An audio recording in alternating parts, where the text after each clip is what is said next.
What's up, my good people of the internet? We are hanging out here inside of the Cafe Kubal studios on Wake Up Call with Dan Tortora. You know we start off the week with you with Tortora and Alford. Isaac Alford, myself, Dan Tortora, here inside of these Cafe Kubal studios, 3501 James Street, 324 West Water Street, 401 South Salina Street. You'll also, and those are all in Syracuse, you'll also find us on the 343 Fayette Street location in Manlius, New York for Cafe Kubal, and on the corner of Route 11 and Taft Road at Sweetheart Corners in North Syracuse in their drive-thru location. You are with us on YouTube.com, Facebook.com, both /WakeUpCallDT throughout the week. You have us Monday through Friday from 9 a.m. to 11 a.m. Eastern Time, speaking of Wake Up Call. Also on MixLR.com /WakeUpCallDT, which is live internet streaming radio worldwide. To go with our video on Facebook as well, Facebook.com /LiveNowDT, and on WakeUpCallDT.com's homepage. This is our Witty Wicks candle. It says Autumn and Cuse, and I'm doing something on the air right now. And the reason why I'm doing this is because somebody needs to light a fire underneath the Cuse here in Autumn, because they got to 6-0, but now they're 6-2, and they looked really good against Clemson at times, but just didn't finish it, didn't complete it, came out striking, came out firing, but didn't close out the game. Once again in Death Valley, the entire time Syracuse has been in the ACC for the most part and goes to Death Valley, they struggle in Death Valley to complete the game, which is typically in their hands. We've seen the offense that couldn't score in the Eric Kroom years where the defense was really strong, lost 16-6 when fourth-string quarterback A.J. Long had to go in for that. We saw a game a couple years ago where Trevor Lawrence threw his first pick six ever in college football, and that was to Syracuse. And I believe it was Garrett Williams, right? Yep, Garrett Williams. And then we saw the Eric Dungy fourth and a few yards to go, and they couldn't complete it. I think it was like 4th and 8 or 4th and 7. And this recent game that they had in Clemson. So, in my opinion, I believe in Isaac's too, Syracuse beat themselves more than Clemson did. But against Notre Dame, Syracuse got beat. So here we are with this Witty Wicks candle, trying to light this fire for you, Syracuse. It smells good in here, but ain't nothing smell good in the dome over the weekend, and I include those dome dogs. How you doing, sir? I'm doing all right. It was definitely a tough weekend.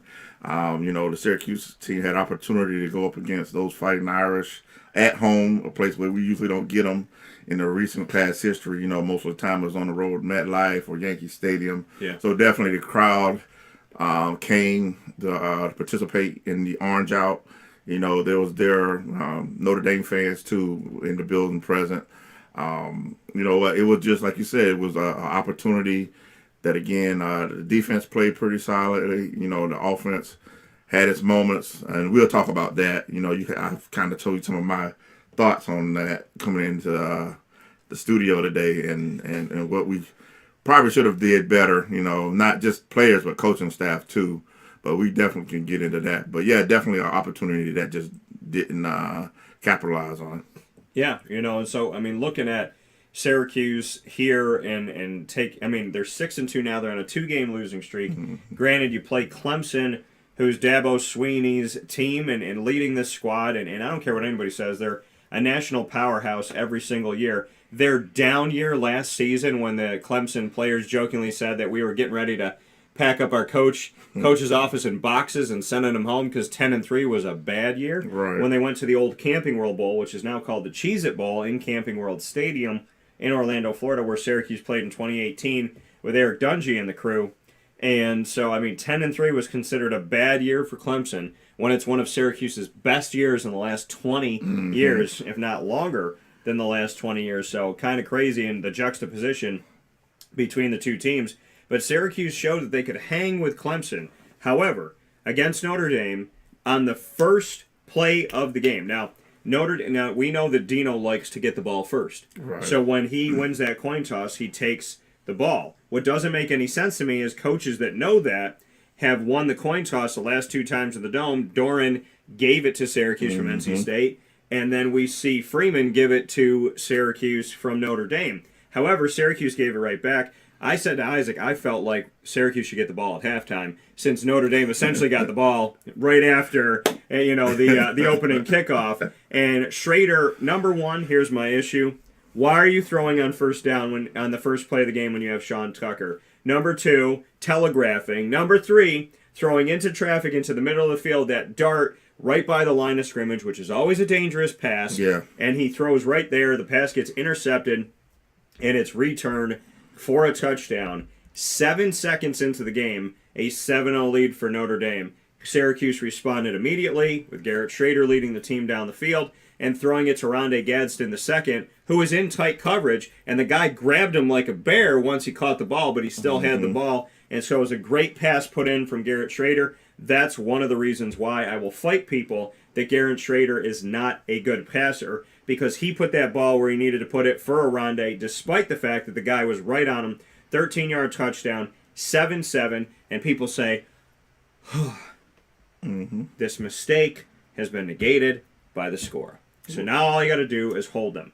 However, Notre Dame ran for 782,000 yards against Syracuse in this game. The real number is 246-61. The Notre Dame Fighting Irish had a three-headed running back, and they ran up the gut. They weren't going to the outside. They weren't doing flashy stuff and reverses. They were literally just taking big-bodied guys and sending them at your face, like Syracuse, Rob Drummond, and the 87 undefeated team at Syracuse did, where they said, you know we're going to run it, and you still have to beat us. You know what we're going to do, and you still have to beat us. Coach Mack used to let the media into practice saying, I don't care what you say, because they know what we're going to do, and they still have to beat us. Well, it's 2022. We're not allowed in practice, and Syracuse doesn't successfully run it up the gut. However, Notre Dame has, and they just, honestly, Isaac, through my eyes, pushed Syracuse around. It was like a sumo wrestler flicking an ant away at times, it felt like. And I'm not trying to disrespect the defense. If you watch the game, you could see that pound for pound, the offensive line and the running backs in Notre Dame and the tight ends in Notre Dame just moved Syracuse out of the way. Yeah, I mean, again, that's football 101, like you said, with the 87 team. Is if you know what we're going to do and you still can't stop it, and hey, why not keep doing it all day long? And, just go back what you talked about with Schrader in the beginning. You know what? Sometimes you come into the game with a script play, but that don't mean you always got to follow the rules of the script. You know what I'm saying? Because that was a poor choice of throwing that pass over the middle there. I mean, I think he had Pena on the sideline. Sometimes you got to just got to see it and read it and say, okay, that's not the option. Let's go to option 2. And then go, like you said, we got right back in the game. Offense, I think Notre Dame, I said even before the game that this game was going to be physical, because that was kind of the talk. Notre Dame, three-headed running backs, going to get an opportunity to run, big, heavy offensive line. And I think that's the knock that people want to use the narrative on Syracuse right now. It's like, oh, we run the 3-3-5, we got a light defensive line. Yeah, we know that. But coming into the season, we did have some other guys that had some abilities. But, hey, injuries is a part of the game. Next man up. You know what? Kayvon Darton is doing the best. For a guy his size going up against these centers and guards and all these guys, the young man is constantly making plays and getting in the backfield. My only argument with that was, if you know Notre Dame was going to run and pound it like that, and the strength of our defense right now, I think, is 1, tackling, and 2, the back end with the safeties and corners. All right, now it's time to bring the linebackers up and load the box up. You want to run it? That's fine, but we're gonna make you pass the ball. If that's what we're gonna do. And for all the talk about, we put guys on islands and stuff like, well, if that's what you're gonna do, then let's do it, and not just sit back and read and react. Because by the time they read the play, like you said, that massive offensive line already pushed them 3 yards down. The running backs probably hadn't got a contact until 5 yards down the field. Yeah. And, 5 yards, I'd take that on every play. So, yeah, it was one of those situations where that and then the offense didn't really help the defense out either, because anytime you let a defense stay on the field that long, eventually that dam's going to break, The defense, they did the best they could do, given that 14 points wasn't really given up to me by the defense. I mean, we'll talk about that too, but But yeah, Notre Dame, that was the game plan. Let's come out, ground and pound. Yeah. And if they can't adjust, then hey, that's it. And then that's the thing. And you brought up a great point, stack the box. And you have this extra defensive back. You have a rover. So bring them forward. That could be a linebacker safety hybrid. Bring that person into linebacker area, and then bring a linebacker forward. So just move everybody up one. We did not see Pine going after the secondary. We didn't see Pine trying to go after the islands, go after the corners, throwing deep downfield. I don't know if he had a deep pass downfield for the most part. I think there was one they caught him on right before halftime. Yeah, I mean, that was it. And you see, and again with the tight end, right? Tight end catches the pass by the right sideline. Guy comes to tackle him, one hand pushes the guy to the ground like he's nothing. What are they? Yeah, I mean, it's like what's a mountain to a molehill? He just literally was like, oh, that's cute. Yeah, Dang. yeah. And it's like Travis Kelce, Tony Gonzalez, guys like that just push you right off like you weren't even there. The guy didn't even get like a stiff arm. It was just kind of like ew, get off me, and it worked. But we didn't see Pine. Pine was 9 of 19. The man was below 50% completion percentage. He didn't have to do much of anything because Syracuse wasn't stopping the run. Notre Dame ran the ball 56 times to 19 passes, folks. So why you don't stack the box, I don't know. They averaged 4.4 yards a carry. The three-headed monster of Audric Estime, Logan Diggs, and Chris Tyree, together, those gentlemen amounted for almost all the yards. Pine had 15. Michael Evans had 2. The team collectively lost a couple yards. But Estime had 123 yards on 20 carries for 6.2 yards a carry and 2 touchdowns. Logan Diggs also had 20 carries, 85 yards, 4.3 yards a carry, and a touchdown. Tyree had 8 carries for 23 yards, 2.9 yards a carry. So you look at this and say to yourself, okay, Michael Mayer, who came in here, who I thought, okay, maybe this is one of the guys. But this was telegraphed before the game. We were talking about Notre Dame, and in the game they played previously to coming up and playing Syracuse in the Dome this past weekend, there was only 4 guys that caught a ball. Michael Mayer was one of those guys. So you look at this and say to yourself, okay, Jaden Thomas had 1 catch for 3 yards. Lorenzo Styles, 1 catch for 5 yards. Tyree out of the backfield, 1 catch for 10 yards.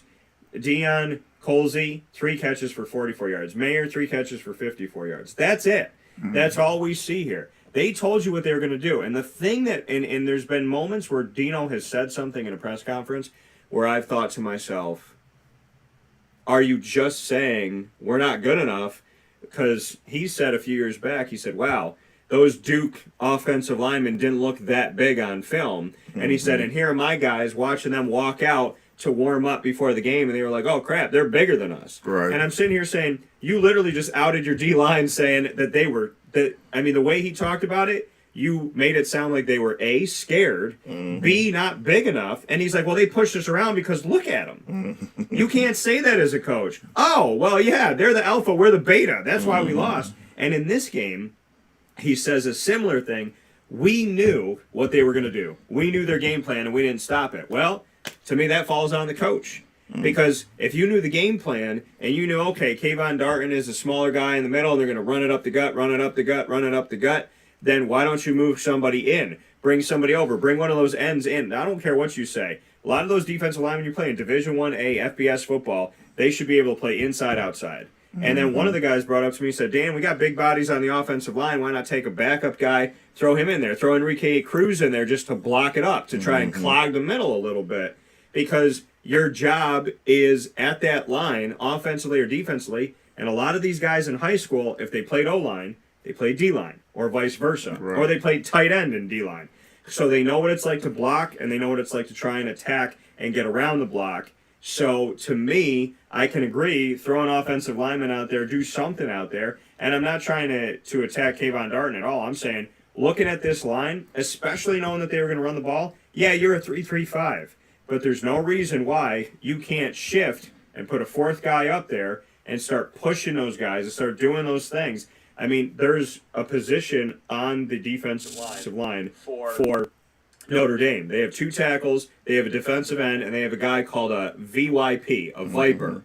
And the Viper position is a defensive end that is able to stand up and shift to linebacker. So he has this, okay, I'm going to put my hands in the dirt, but I don't have to. And Syracuse in a 3-3-5 do the opposite. Or you got a guy that can stand up but make him put his hand in the dirt. If you knew what the game plan was, and they did exactly, I mean, Dino said they did what we thought they were going to do, and we didn't stop it. Well, yeah, but you know, and I also look at that too with our defensive line, and that I guess I can say most people don't realize we have a pretty decent offensive line when you come to weight wise. So these guys practice against that. I go back to what you say about his Duke comment. Maybe we just didn't have an offensive lineman that looked like Duke's offensive line for these. I think these guys get a chance to practice against that size, and they're not afraid of it. That's what I like. But numbers are numbers. When you're outgunned and numbered, you got to play the numbers game. You got to bring more people down. Yeah. And like you said, anybody else would. Yeah. There's a reason why Sean Tucker doesn't run as successfully up the middle. Right. Because people prepare for that, and he's not as big and as bruising body-wise. Not to say he's not strong. I'm just saying, you look at I mean, what did Dino say? They asked him about Estime, and he goes, who is he? Refresh me. What was his number? He's like, oh, the big dude? The guy that was, like, huge. They had these big legs and this and that. And it's like, okay, well, if you know someone's built like a bowling ball, goes all the way back to my conversation last week with Eric Kroom. When Kroom said to me something that I said the entire time it was happening, that other people said to me from Syracuse as well. Adonis Amin Moore was a wrecking ball, and he was on the team half the time when there was a coaching shift from Marone to Schaefer. When Schaefer's coaches came in, they stopped running Adonis. And from what I'm told and from everything I gathered from the conversations, it was like, yeah, it was personal. That's not my guy. I didn't recruit him. I'm not going to run him. Adonis Amin Moore was a big old truck that was always fit. Like, if he was a cement truck, he always had cement in the truck. The truck was full. That man was carrying beams in the back of that. His 18-wheeler was never empty, yet they didn't play him a lot. So Sean Tucker's a different type of back. It's not that he can't run through here, but he's more finesse. He's more catch a quick hold, get to the outside. As soon as you give him a space of one or two people, he's going to make a move in the open field, and he's going to make a lot of people miss. But going between the tackles, have we ever seen him blow through it? Not if there's not a hole. We've never seen him hit the pile of 4 or 5 guys and get out. We don't typically see that. So when you know that Notre Dame is going to do that, it makes logical sense that if they have wrecking balls, you should probably have more rocks that they have to wreck through. If you only have 3 rocks that he's got to break through and you know that he can, why don't you have 5 rocks, 6 rocks to make it a little bit harder? And maybe he breaks through it. But again, Drew Pine's numbers were not great. I think it was 47.4% completion percentage, 1 touchdown, 1 interception, 9 for 19 overall. This man was not going to beat you all day through the air, so you should have prepared for the box. Yeah, and I definitely load up, because I think there was a few plays, I don't know what quarter it was, that Notre Dame, we might have did load up the box, and they changed the play. They tried to play the quick perimeter game, swing it, and then that very first play they tried it, the corners and the linebackers, with the speed they had, they locked that up, and they only got maybe like 2 or 3 yards. So I was like, if you got to force them to do that, take them out of what they want to do and make them adjust to what you want to do. So I think we kind of sat back too much. And then, again, like I said, the offense really didn't do the defense's credit as far as you got to keep the pressure on Notre Dame. Kind of like Dino even said in the game, post-game press conference, you got to score. If that's their game plan, then our game plan is we got to keep the ball and put points on the board, because that whole strategy of pound it and pound it, I think even the 3-3-5 defense so far through the year is mostly bend but don't break. Yeah. But if you're not putting points where they got the fear that they can just keep bending and bending, eventually you're going to give up a play here and there. But the offense has to put points on the board to keep anybody that game strategy. Not saying that was the second half of Clemson. The Clemson backup really didn't do anything. The Clemson ran it with 2 running backs. Notre Dame did it with 3. Now this next game with Pitt, they probably got bound to counter that one. I don't know who after him, but I rest assured they're going to see the film, and that's the game plan. Pitt will do it. Yeah. Wake has done it. Wake has had 7 to 8 minute drives against Syracuse. Right. So it's like, of the rest of the teams on your schedule, you got Florida State, who they'll run. They'll do it too. Because they can run it, and they usually have multiple backs. So you got Florida State will run it down on you. BC will try to do it, even though I know that Hafley's tried to make his offense multiple. But the last 4 teams you have, BC's done it to you in the past, granted under Adazio. Wake has done it to you, and we know that Dave Clawson has almost always had Dino Babers' number because he always adjusts better in halftime if Dino adjusts at all. Pitt, Doozer is loving this. Pat Narduzzi, the head coach of Pitt, is watching this Notre Dame film, salivating, laughing, and can't wait for Syracuse to come to Pittsburgh because if Notre Dame can do it, this is what Pitt is known for. And on top of all of that, you still have to play Florida State, and you have to play the fact that Florida State is going to try and beat you both ways. So all the teams are watching the film, looking at Clemson, looking at Notre Dame, going, oh, shoot, all we got to do is run the ball up the gut, back him into their own end zone, which is a humiliating and debilitating thing, takes time off the clock, takes your defense and tires out your defense.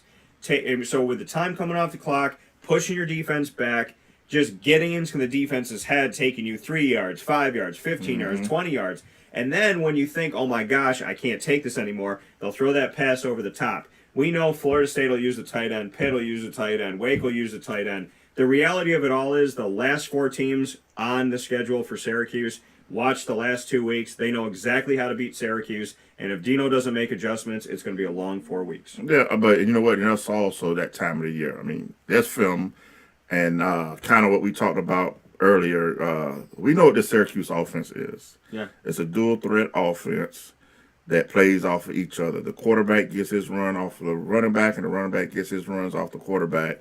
Yeah. And a quarterback that can scramble through broken plays and find receivers downfield. This is what this offense is. And then Arande is so gifted, he can run the routes and beat his man one-on-one if that's how they want to play him. And, normally 9 times out of 10 it's a catch if you get it to his catch radius. So we know what our offense is. And coming into this game, in the press conference, it was said that, Schrader probably wasn't 100%.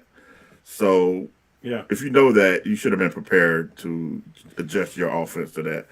Dino said repeatedly it's not a head thing. Right. But confuse people by bringing up quarterbacks that have had head issues and specifically bringing up Tua Tagovailoa. So you're saying it's not a head, specifically directly states it wasn't Garrett Schrader's head coming into the game, and yet you bring up Tua, who is part of like a huge investigation of the NFL for head injuries. So it was kind of like if it's not that, then why wouldn't you have made an example of an ankle or something else? And maybe you're trying to hide it, but you don't say, oh yeah, my quarterback's head's fine. By the way, that Tua thing, so I mean, strange.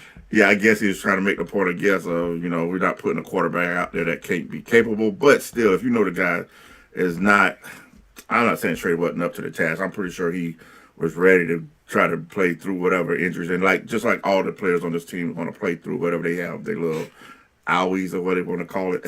Yeah. But whenever he calls them owies, I just think of like little kids. Yeah, exactly.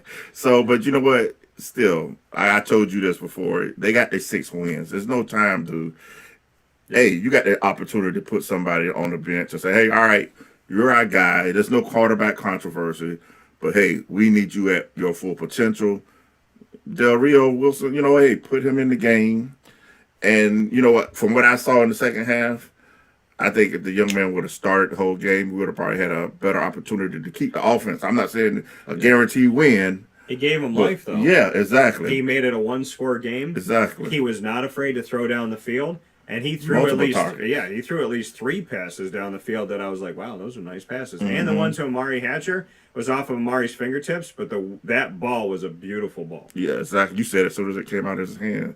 And that's what I'm saying, though. It's like this offense has to have each component of it working at its full potential. You can't have a quarterback that, if the play breaks down, he can't escape the puck. Because I've seen Garrett get away from linemen chasing him. He barely can get to the sideline to throw the ball away. Yeah. So that tells you something.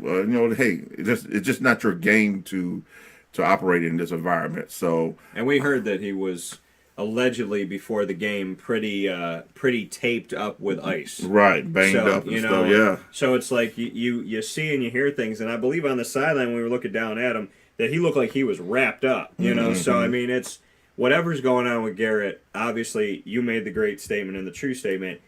Garrett runs, frees up Sean. Sean runs, frees up Garrett. When one or both of those guys are not 100%, then teams start to realize, hey, this guy's step isn't as quick. And Garrett hasn't looked like himself in the last few weeks, and some people thought, is it confidence? Mm-hmm. But if he knows I can't take off like I used to, that's going to drastically change his game because he's not a pocket passer. Right. So I think his discomfort in the pocket that people are seeing is coming from the fact that he knows he can't run at full speed. Exactly. And then also the offense changed. I think I told you in the first half, like, team's going to come in and prepare for Sean. Got it. Yeah. We got an offensive line. They're doing pretty good in the run blocking category, but when they know that you're going to, when you don't, the key to it is like when Schrader just hands the ball to Sean, there's no option of him keeping it. They like, all right, he's our number one priority. Yeah. He just handed the ball to him. Let everybody else gang tackle him.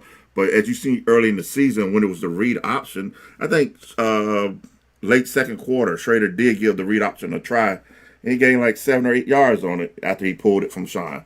But obviously he probably just couldn't do that the whole game. But that's what this offense is. It's read option off the end or whoever's they trying to read off of. And it's been working. But if you can't do that part, then, it was no reason to have him in the game. Wilson came in and he did a couple of quarter runs and was a little successful in that category. But understand who you are, but you can't just make up decoys on the field just because you want to have a body out there, because that's not going to work, because the team's going to see that. They're like, all right, he's not running the ball. We're going to stop Sean first. Yeah, and that's the thing, is that when you are playing the way that you're playing, and I will say in this game, Coach and I, and granted, if you don't have your quarterback at full go, but Robert and I, the new offensive coordinator for Syracuse, coming over from Virginia, we can see how bad Virginia's doing this year without Coach and I and Jason Beck, the quarterback's coach. Right. But this is the first game in all season that Coach and I has been the OC at Syracuse. In 8 games, this is the only time that I could sit back and say, while I was watching the game live, I'm not really a fan of his play calling. Right. And he went to a ronde so many times, and I talked to Trevor Pena, and you could go back and watch this, folks, on Facebook at WakeUpCallDT, Twitter at CallDT, and Instagram at WakeUpCall_DT, as well as on YouTube.com/WakeUpCallDT. Make sure you click subscribe while you're there. I talked with Trevor Pena, and I also spoke with JT Gear on the defensive side of it, and I asked them about Carlos Del Rio Wilson, and they both sounded like, hey, he actually spreads the ball out, and that's good. It kind of sounded like there was a little bit of a, I wish Garrett did more of that. Mm-hmm. So you say to yourself, how much of this is Coach and I? How much of this is Garrett looking for a ronde? Because you've heard commentators say he stares him down. Mm-hmm. And he's gone to Trevor Pena, but not consistently. He's gone to Courtney Jackson, almost not at all. He doesn't go to Anthony Quealy. We don't even see him on the field. He went to Amari Hatcher once. Well, he had that touchdown with him, so really once or twice. And then DeMarcus Adams has the one touchdown coming over from FAU. So and Damian Alford's this 6'6", big-bodied Statue of Liberty that nobody throws to. So the question is, what's going on? And then all of a sudden, Carlos Del Rio Wilson comes in, and I know that Dino said there's no quarterback controversy. I give him a C. First and foremost, Dino, give him a B something. Don't you dare give him a C, because he actually brought life to the game. Right. Giving him a C is acting like y'all lost by 40, like you got worse when he came in. Right. You got better on the field offensively when he came in. So the least you give him is a B. B plus, B minus, whatever, but not a C. And looking at Carlos Del Rio Wilson and then talking with Trevor after the game, it sounded like Trevor was like, hey, I know what I'm doing. I'm good at catching the ball. I'm good at running the ball. Mm-hmm. And it's nice to have somebody look for somebody other than one guy. Right. So it seemed, Carlos had a better vision of the offense, and he spread the ball around. That's something Garrett wasn't doing, healthy or not. So I think if Garrett's going to go back, sit down, watch the film, and assess himself, to me it would say, okay, how much of this is me and how much of this is Coach telling me to go to a ronde? Mm-hmm. Because Carlos was spreading the ball around, and I don't care who you are, and I don't care how long you've had the job. When your backup comes in and utilizes multiple pieces of your offense, what did it do to Notre Dame? they got plays on Notre Dame, they moved the ball, and they got into the end zone, and they got field goal. Why? Because Notre Dame didn't know where you were going. With Garrett Schrader, they know Sean Tucker, Rondé Gadsden, and then we'll worry about if anything happens. With Carlos Del Rio, he was a total wild card. Yeah, it definitely was. And there was a couple of spots. It maybe is some of his coaching, because there was a couple of chances where Del Rio Wilson was looking for Rondé, which is not, again, I told you before, if he's your best guy, hey, by all means. But if he's your best guy, everybody knows that. Right? Yeah, and if they're dumb enough to play him one-on-one, and he's a great route runner, and if by all means, if you have that matchup and he can beat it, yeah, try it, but you can't force it. You know what I'm saying? If they're going to triple team him or double team him, and you, as a quarterback,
and they know what it's like to try and attack and get around the block. So to me, I can agree, throw an offensive lineman out there, do something out there, and I'm not trying to attack Kayvon Darton at all. I'm saying, looking at this line, and he's gone to Trevor Pena, but not consistently. He's gone to Courtney Jackson, almost not at all. He doesn't go to Anthony Quealy. We don't even see him on the field. He went to Amari Hatcher once. Well, you know, he had that touchdown with him, so really once or twice. And then DeMarcus Adams has the one touchdown coming over from FAU. So and Damian Alford's a 6'6", big-bodied Statue of Liberty that nobody throws to. So the question is, what's going on? And then all of a sudden, Carlos Del Rio Wilson comes in, and I know that Dino said there's no quarterback controversy. I give him a C. First and foremost, Dino, give him a B something. Don't you dare give him a C, because he actually brought life to the game. Right. Giving him a C is acting like y'all lost by 40, like you got worse when he came in. Right. You got better on the field offensively when he came in. So the least you give him is a B. B plus, B minus, whatever, but not a C. And looking at Carlos Del Rio Wilson and then talking with Trevor after the game, it sounded like Trevor was like, hey, I know what I'm doing. I'm good at catching the ball. I'm good at running the ball. Mm-hmm. And it's nice to have somebody look for somebody other than one guy. Right. So it seemed, I mean, Carlos had a better vision of the offense, and he spread the ball around. That's something Garrett wasn't doing, healthy or not. So I think if Garrett's going to go back, sit down, watch the film, and assess himself, to me it would say, okay, how much of this is me and how much of this is coach telling me to go to Ronde? Mm-hmm. Because Carlos was spreading the ball around, and I don't care who you are, and I don't care how long you've had the job. When your backup comes in and utilizes multiple pieces of your offense, what did it do to Notre Dame?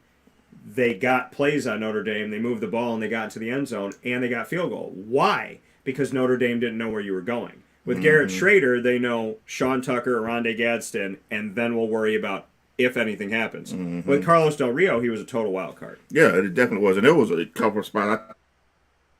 It maybe is some of his coaching, because there was a couple of chances where Del Rio Wilson was looking for a Rondé, which is not, again, I told you before, if he's your best guy, hey, by all means. But if he's your best guy, everybody knows that. Yeah, right? And if they're dumb enough to play him one-on-one, and he's a great route runner, and if by all means, if you have that matchup and he can beat it, yeah, try it, but you can't force it. You know what I'm saying? If they're going to triple team him or double team him, you, as a quarterback,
Bill Wilson comes in,